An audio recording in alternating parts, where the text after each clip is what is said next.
আসসালামু আলাইকুম সুপ্রিয় দর্শক, যে যেখান থেকে আমার ভিডিওগুলো দেখেন প্রত্যেককে অভিনন্দন। আজকে আমি আপনাদের সামনে অন্য রকমের একটি ভিডিও নিয়ে এসেছি। ভিডিওটা অবশ্যই মনোযোগ দিয়ে দেখবেন। গাইস দেখেন, আমি জানি না এটা কোন অঞ্চলে এই ঘটনাটা ঘটেছে। দেখেন কিভাবে এই মারামারি করতেছে। এটা কি আর আমাদের দেশে বন্ধ হবে না? চলেন সরাসরি একটু দেখেন আপনার ঘটনাটা। আহ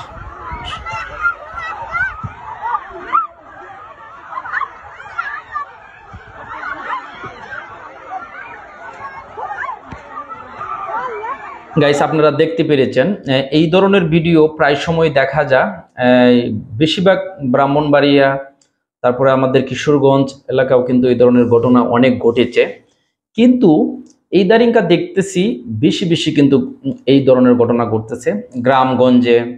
মানে বিভিন্ন বিল, জায়গা, জমি, পারিবারিক দ্বন্দ্ব নিয়ে কিন্তু এই দ্বন্দ্ব, এটা আমরা ছোট সময় থেকে দেখে আসছি। এটা কবে বন্ধ হবে একমাত্র আল্লাহ পাক ভালো জানে।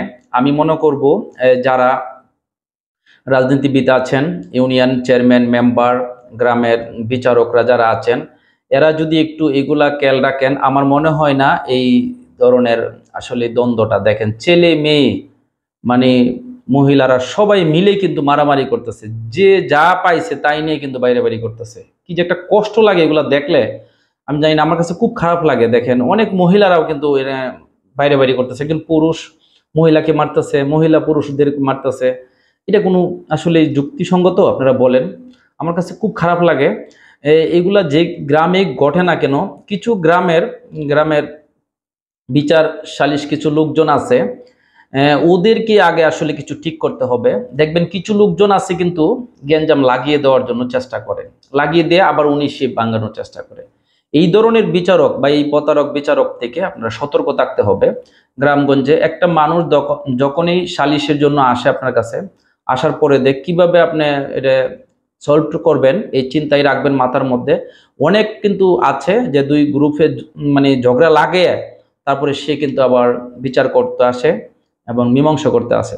গ্রামে কিন্তু প্রায় এরকম রাজনীতিটা চলে। এটা আপনারা যারা গ্রামে থাকেন একমাত্র তারাই বুঝতে পারবেন। আমরা ছোট সময় কিছু দেখেছি। একটা কথাই আছে, গ্রামের বিচার খুবই ডেঞ্জারাস এখন বর্তমান। আমি এটাই বলবো, যারা ঊর্ধ্বতন কর্মকর্তারা আছেন, যারা উপজেলা পর্যায়ে উপজেলার চেয়ারম্যান আছেন, ওরা যাতে এমপি মহোদয়রা আছেন, ওরা যাতে এটা টেক কেয়ার করে, এবং ওরা যদি এটা একটু টেক কেয়ার করে যে ইউনিয়ন পরিষদের চেয়ারম্যান, তারপরে যে মেম্বার, বিভিন্ন ধরনের কমিটি, সোশ্যাল কমিটি আছে, ওদেরকে নিয়ে যেন কোনো গ্রামে দেখেন ছেলে মেয়ে, মা বাপ, ভাই বোন সকলে মিলে মারামারি করছে, কেমন খারাপ লাগে আপনারা বলেন? এই দৃশ্যটা দেখলে চোখের পানি ধরে রাখা যায় না। যে যে ব্যাপারে খার গায়ে কোথায় লাগতেছে, কিভাবে লাগতেছে, মানে বুঝেনি তো। ঝগড়া লাগলে তো মানুষের রক্ত গরম হয়ে যায়, কোথায় কারে বাড়ি দিবে কি, তো এরকম কিন্তু মার্ডারও হচ্ছে। এই জমি জামা পারিবারিক জের ধরে কিন্তু এরকম ঘটনা করতেছে। আসলে এটা নিয়ে আমি ভিডিওটা দেখার পরে তো আমার কাছে খুব খারাপ লাগছে।